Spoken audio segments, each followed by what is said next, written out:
The Mercedes GLC Coupé is here in the all-new generation, and we're going to drive it with the German Autobahn special here today with Thomas and Autogefühl in 4K, full screen, full length. Let's go here with the spectral blue vehicle, typical Thomas blue color. It's among my favorite colors, definitely. AMG line, although the avant-garde trim in the Coupé already looks kind of like this, just the AMG line has a sportier accentuation in the lower part here. Optional digital light. Normal LED would be standard. These ones here have more high beam performance, and you can also see these extra blue accentuations on the inside. That's a beautiful work indeed. Then going towards the side profile, 4.76 m or 187 inches, just a couple of centimeters longer than the Coupé because the spoilers are different. And of course this typical side silhouette here with the roofline, falling roofline. Sometimes SUV Coupés look kind of awkward a little bit. I think here, especially with this new generation, they managed a very beautiful side profile. And also, when you talk at home and you want to go for the Coupé, just tell, your partner, this one is the more aerodynamic, the more efficient one. So you then might save some fuel with this body form here. Then the wheels, in this case 20-inch in black. Of course, different stylings are available and also different sizes. We're going to test the comfort here later on the Autobahn. And you can see here in this AMG line also painted wheel arches fitting to the exterior color. Side steps, anyone? I found them really cool looking. I love them. And also these ones fulfill an aerodynamic function. They optimize the wind flow. Why not go for them then, right? Then technology-wise, sport suspension would be standard for the Coupé here. And then you can optionally go for an air suspension, both axles, and that one comes in a package with a rear axle steering up to 4.5 degrees in the opposite direction than the front wheels, reducing the turning circle by a meter. Towards the rear, I think in the shape, the overall shape, they found a very beautiful look for this SUV Coupé, also here with the integrated rear spoiler. However, what I'm kind of confused of is you have these beautiful lights here, the signature, but then in the middle part, I would expect the light strip that goes through, but then this middle part here is not illuminated, and they used it in a lot of their new vehicles now. Also, Autogefühl fake exhaust police alert, because in the lower part they are pure fake exhaust. And you've maybe followed our recent coverage of our fake exhaust fight, and a lot of manufacturers we could convince now to go back. And some all-new models at different manufacturers have actually erased the fake exhaust now, so we will keep fighting for you. In the front, the turning indicators are defo fancy, aren't they? Turning indicators in the rear? Oh, now that's disappointing, isn't it? Why have they done that? Well, when you open the hatch, then the outside ones are still active. That's one of the reasons, but I think they could have done better, couldn't they? And look at that. Kind of a light start up of this digital light is also a special feature. Sometimes you ask me, what is your favorite configuration? Well, here it's very obvious, exactly like this. This spectral blue on the exterior, then with the side step, and the bright Art Deco ambitex on the interior perforated. I would just take it also with the seat cooling. It's not equipped with this vehicle. That then would be the final configuration. But I think especially this combination, bright interior to the blue exterior, is just awesome. And also as GLC 300, since we cannot get a 3-liter 6-cylinder petrol here anymore for this one. The key fob, I love it. It's really heavy in your hand, but it's not too big. Really high class. Then door closing sound. That is definitely not that premium, I have to say, really. Inside of the door, then, however, really good from the build quality here. High-grade leatherette. The lower part here, however, is hardpack. And then here, the seat controls, they do not give you a physical feedback. I hope at some point they fix it again. Seat heating would be there, and also seat cooling if you went for that option, because these seats here are the bright one, or beige, or almost white actually, maybe ivory. Okay, now I've mentioned all colors, whatever you want to call it. These here Art Deco ambitex, this is high-grade leatherette, animal-free and perforated, also works with seat cooling, and it's really soft. Interesting. AMG line steering wheel with 2 horizontal fins then. The thing is, if you do not go for an AMG line steering wheel at Mercedes, I found the capacitive BS buttons on the steering wheel a little bit easier to control than these ones. The AMG line steering wheel, however, looks way cooler. Then here with 189 or 6 with 2, still have a lot of headroom over my head, and it's a very comfortable seating position, actually all SUV you need. And steering wheel control is here also electric. Interior cockpit overview, my favorite feature are these air vents. Yes, at some point here they're not 100% straight, that's what I criticize, but however what I love is this one. Beautiful, these clicking sounds. Yeah, and sometimes I even play with them while driving. Not that you would see that in the driving part. Here and then there's some carbon fiber decal element, that's cool. But here, so much black piano lacquer, I think they need to work on this one. In the E-Class, they have done that now. And then the AMG Line steering wheel, which is, as I said, visually the better one. And of course, when it gets darker here now, they're the experts of ambient lighting. That looks fantastic here and here. Also in the small vents. And also when you change the temperature, it goes to red or goes to blue, depending on how you switch the temperature. So that's a very cool idea. And we have more also at the inside of the doors, front and also in the rear. Head-up display, speed and also some GPS information, but only if you use the car internal GPS. As for the digital instruments, I actually like them, just that the speed in the top part could be a little bit larger or centralized. And then, yeah, you've seen sometimes you miss these capacitive buttons at the steering wheel when you want to control something like here. And you maybe also saw our consumption here, 7.5 liters on 100 kilometers. So that's about 30 mpg US or 35 mpg UK. MBUX infotainment, their own GPS map is usable. But if you don't like that, you always have this Apple CarPlay hotkey in the top part there, both wireless or wired. You can choose that also with Android Auto.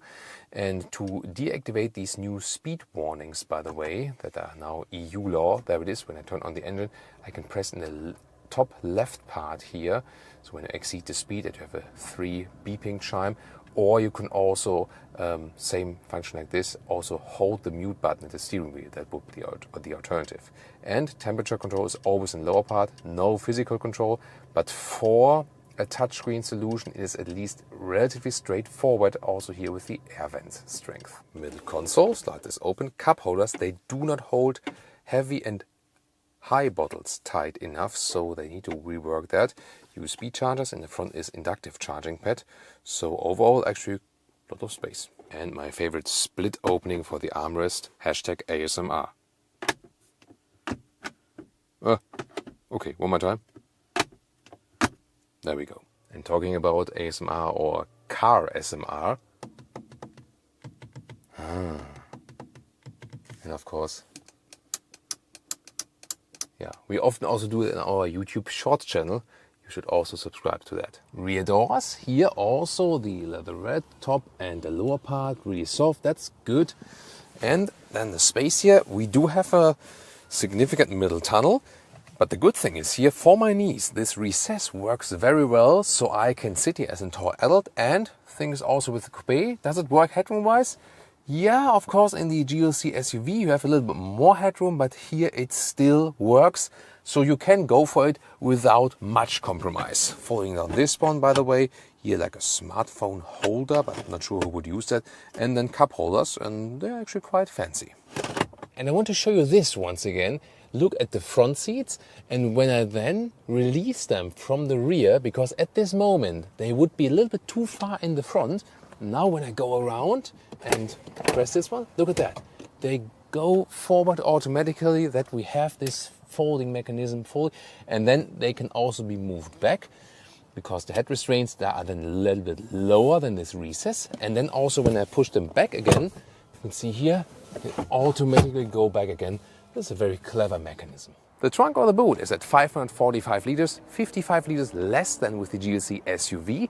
However, you have this easy access here, like an estate, but you still have this special exterior. Just here in height, you lose a little bit comparing to the Coupé, comparing to the SUV. Sorry, again, in the Coupé, you lose a little bit of height right here comparing to the SUV. Yeah, you easily get confused. What's cool here in the width? More than 1 meter or 40 inches in width, that's awesome. And also the length is 1 meter or 40 inches, so very well usable indeed. And also look at that here. You can easily fold down the seats just like this. This is actually a perfect mechanism. I can just applaud them for that. Under the hood, 2-liter 4-cylinder petrol and diesel, and also plug-in hybrids, both for petrol and diesel, with significant pure electric range, like realistic 80 kilometers or 50 miles. Here, this one, however, pure petrol engine, GLC 300 is the main engine, so to speak. In the US, also available as rear-wheel drive, or then all-wheel drive. This is also the all-wheel drive version here. And then it comes with 255 horsepower in the US or 258 horsepower here in Germany. 3 horsepower, really? Why the difference? Yeah, it's always about the different regulations for the emissions and so on. And acceleration figure is 6.2 seconds. When you have the all-wheel drive version here before a GLC, interesting, always a rear-wheel bias, 30% front, 70% distribution to the rear. It's Thomas's driving lounge on the German Autobahn, and let's start here in the sport mode, GLC 300, and let's accelerate it out. Let's go.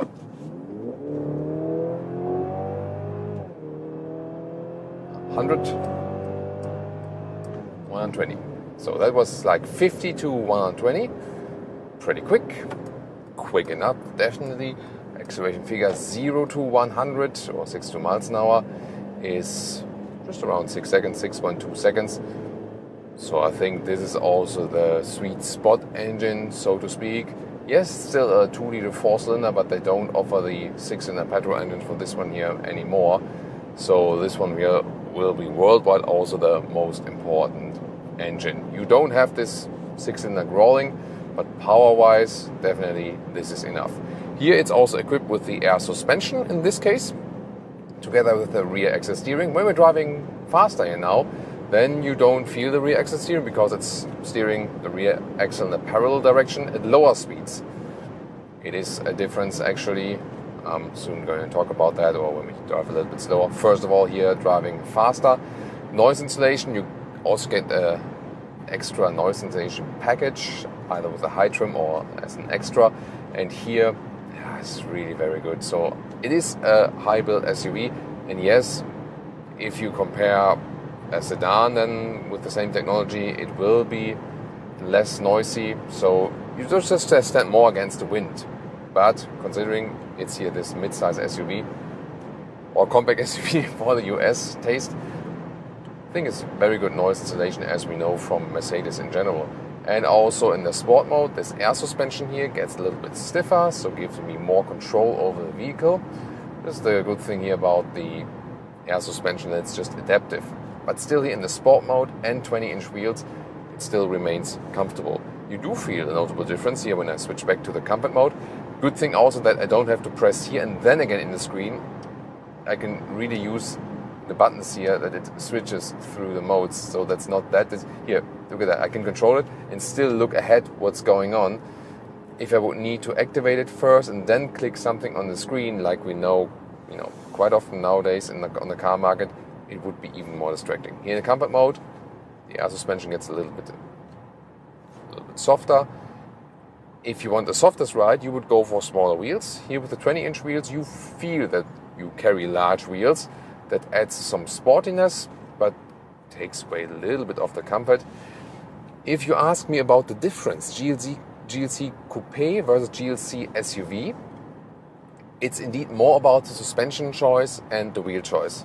So you know that the GLC Coupe starts with the sport suspension, and yes, then it would be stiffer and sportier than the SUV, but you can go for the sport suspension with the SUV, you can put big wheels on the SUV, and so on. So it really depends more on which suspension do you pick and which wheel size, and then it's more the difference in the driving quality. That the roof is a little bit cut off there, you don't really feel that while driving, so that's, I think, neglectable. However, aerodynamics is better here with the GLC Coupe, so that means when you're driving steady speed motorway and even a little bit higher speed and so on, it is indeed better aerodynamics. That's also funny, isn't it? Subscribers know what's coming now. Switching the motorways, that's always a lovely section here. So the transition between two autobahns, between two Autobahnen, we would say actually the correct plural in German, because then you can retest their driving agility.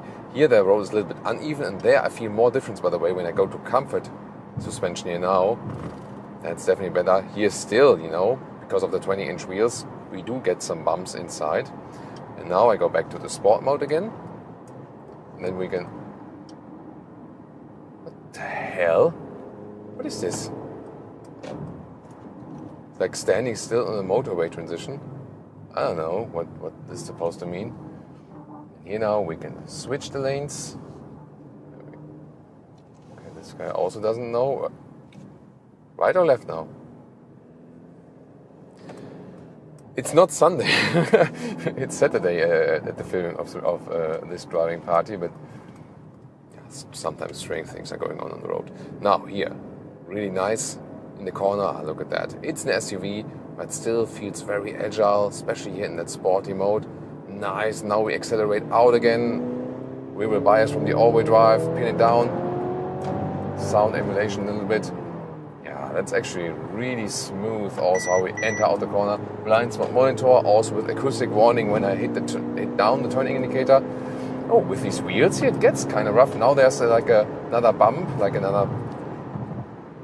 yeah, there we go. Yeah, this is like always a famous bump here on the motorway where I can test the suspension. Yeah, there it was. And another one. There we go. There we go. Yeah, I feel indeed I would advise you to go for smaller wheels, because that does cost you some comfort already here with the 20-inch wheels indeed. But wow, the driving experience is really good. And also here, especially in this generation, you always ask me, previous generation to this generation, because most of the car buyers of a vehicle will come from the previous generation. Here they worked especially on the steering. And so far, Mercedes steering fields were always a little bit boring, or maybe just for running straight and so on. But here, no dead zone area, very fine feeling of the steering control, also smooth transition to the outside areas. I love the steering feel here now with the recent Mercedes models. That's so well done indeed. And in the sport mode, also a little bit more feedback, and in the comfort mode, it gets a little bit softer. So that depends on just what you prefer. And you can always set your individual mode, and then, for example, say like, hey, I want a soft suspension, but I want the steering to be stiffer here. That when you put the eye, of course, it's better when you set it. Then when stationary, you can go here to this options menu, and then you can really individualize your driving settings. That's a good thing to do. Then also assistance systems, setting it here in the construction side lane. Let's see if the active lane keeping assist also works here, because that's really putting it to the test. So a little bit more to the right maybe at this point, but it does keep the lane. So level 2, not meant that you keep your hands off the steering wheel. And of course the normal white lines would be the ideal. Okay, I don't have 100% trust in that one here in this construction lane. So just in case, I did take over the steering myself now. So now here again. But so far, when the car is realizing everything, actually quite smooth. So overall, these assistance systems are very elaborate. Also, I've heard the blind spot monitor, but never trust in it 100% yet. So maybe at some point we'll get to the point, but not yet so far. Yeah, I need to play with these clicking sounds here while driving. Sorry about that. And now construction lane is over. Let's accelerate one more time. 102. 130 and 140. Yeah, so already when we are at speed, good acceleration shown. So it's actually a good motorway vehicle. Also the long-term comfort. Here these Artico ambi-deck seats are also very soft, as I said, in the interior part. And you can also get them with the cooling option. I think I would go for that one when I'm living in a hot state, or where when you live somewhere where you have really hot summers and so on. And also still very flexible. You can always go back to the comfort mode and have it a little bit more relaxed. So yes, the only thing I could find is I would go not for the biggest wheels. So maybe have like 19-inch as a design compromise or something. Or maybe even 18-inch if you want the best comfort. But other than that, also very good in the driving part here overall. Hey, we can drive even faster here. Let's see, German Autobahn, really the top speed. So far, oh, there's the next limitation coming, so let's see how much can we score here. 170, still okay from the wind noise, 180 kilometers an hour. There's the next limit, have to go down. So high-speed test, also how calm and collected the car is in here in the lane change and so on. Let's do one more at 120, a little bit quicker one here in sport mode. You see here, it doesn't shake up at all. Doesn't really feel negative in an SUV way at all. And now let's do one more time in comfort mode, a quick lane change.